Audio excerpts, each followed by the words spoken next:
What's going on, Matt here? This is episode 16, Brown Baggin It with Maximum Beverage. We are into our fourth week here. It is March 1st. What are we, 20 days from spring? I'm excited about that. We had some warm weather last week. It's been a little chillier this week, so I think we got to drink some more wine. Again, one wine, Monday through Friday, every week for an entire year. 260 wines when we're all said and done. This will be our last episode before we start bringing guests. I think next episode I'm going to have some other staff on, have some fun, let them get in on the action, so we can feature kind of their tasting skills. So let's get into this wine. Again, March 1st. Check it out.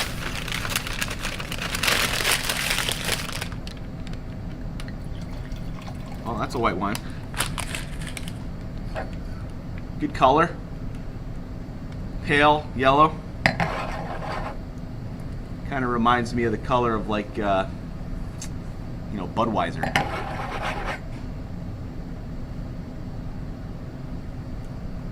Wow. The nose is like initially when you get in there, it reminds you almost of apple juice. And then it takes on this kind of champagne-like breadiness on the nose. I mean, if there was bubbles in this, I would tell you right now, this is straight up champagne. Like that. This is straight up champagne. Wow, this is quite the nose. A little bit of minerality, kind of some crushed stone in there.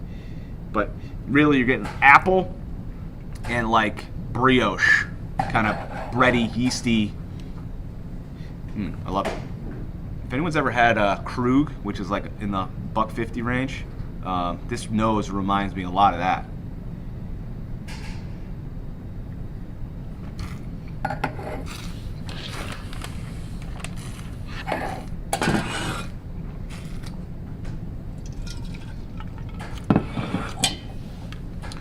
Really nice acidity, which on, again, a white wine is very important. I don't know if it's seeing oak. I would say probably not. The grape, I have no idea.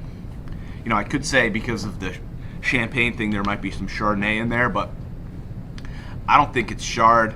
I think it's probably, this might be a Loire wine.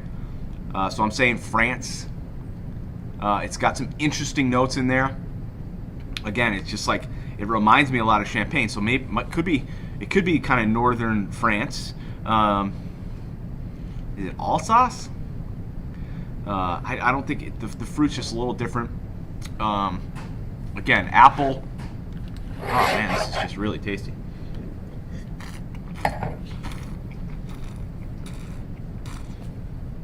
I'm kind of at a loss. This has got to be pretty pricey. It's got to be in the 20s at least. This kind of quality, this depth.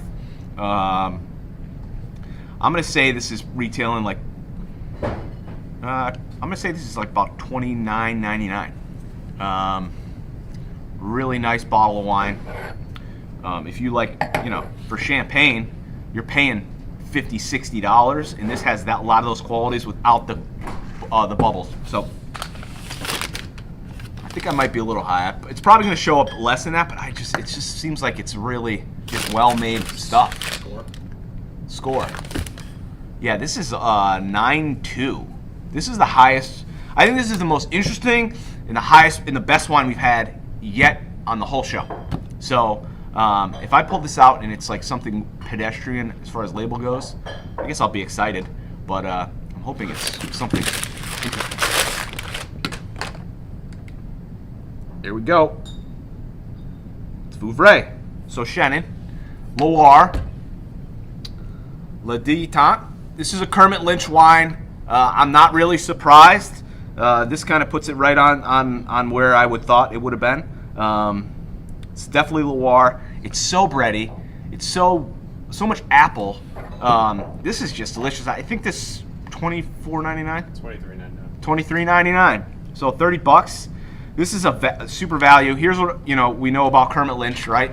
One of the greatest importers of all time, and he really focuses on small production wines.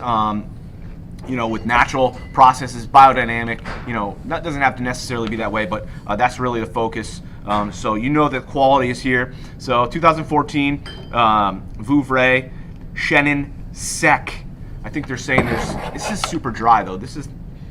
I wouldn't necessarily say this was a sec wine. It's kind of, yeah, it's a sec wine. That's really good.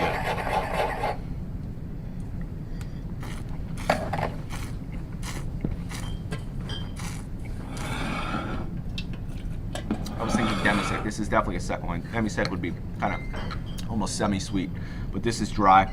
Chenin Sec. Again, 9.2 out of 10. That's our highest score. I just love the complexity here.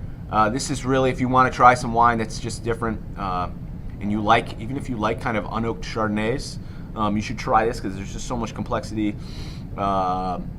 Delicious. Cheers.